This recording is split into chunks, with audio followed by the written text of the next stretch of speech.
The Love Me Bird by Joyce Dunbar, illustrated by Sophie Faddis. Read to you by Courtney Prescott and Tinsley Prescott. The Love Me Bird.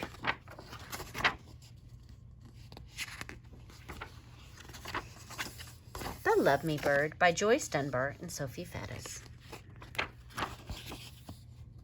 All was silent in the woods. Suddenly, out of the green, "Love me, love me, love me," called the Love Me Bird. There was no answer to her call. "Love me, the Love Me Bird trilled again. Still, there wasn't an answer. "Love me, the Love Me Bird kept on calling until she woke up Shut-Eye the Owl.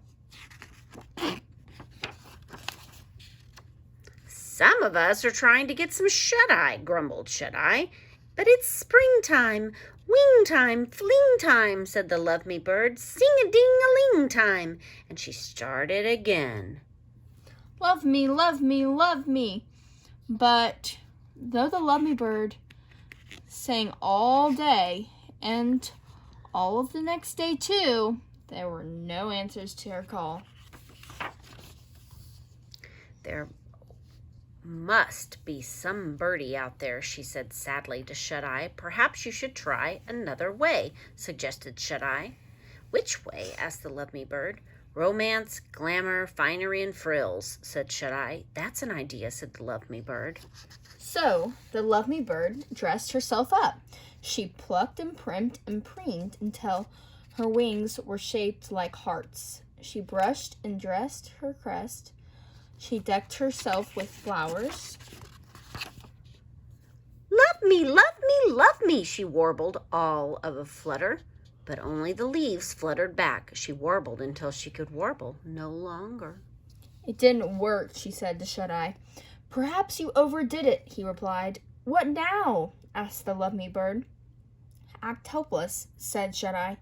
"Then a mate might come to your rescue." So the Love Me Bird acted helpless. With a crumpled crest and drooping feathers, she flopped around looking sorry. "Love me, please love me, please." She twittered, then came no twittering replies. It didn't work, she said to Shut-Eye. No, sighed a very tired Shut-Eye. Why don't you play it cool? Play hard to get. How do I do that? Asked the Love Me Bird. Stick your beak in the air and fly away, said Shut-Eye. Far, far away. So the Love Me Bird played it cool. She stuck her beak in the air and flew far away, but not far enough for the very sleepy Shut-Eye. It didn't work, she said, flying straight back. No birdie knew I was hard to get. "Perhaps you should build a nest," said Shut-Eye. "Another Love Me Bird might like it." "A love me nest," said the Love Me Bird. "A love each other nest," corrected Shut-Eye. The Love Me Bird got right to work. She wove and spun and tweaked and threaded until she had a fabulous nest in the sky. She lined it with moss and feathers. Love me, love me, love me, she crooned from her nest. All kinds of birds flew by, but none of them looked at her nest. She crooned all day and all night until she could croon no more.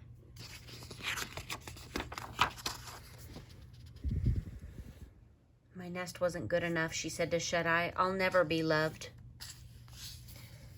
"There's one last thing you can try," said Shut-Eye. "What's that?" sniffed the Love Me Bird.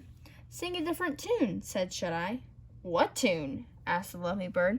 "How about love you, woo, love you, woo?" Shut-Eye twitted and twooted. "But I'm a Love Me Bird." Not a love you bird, said the Love Me Bird. Perhaps you can be both at once, winked Shut-Eye. Try it and see.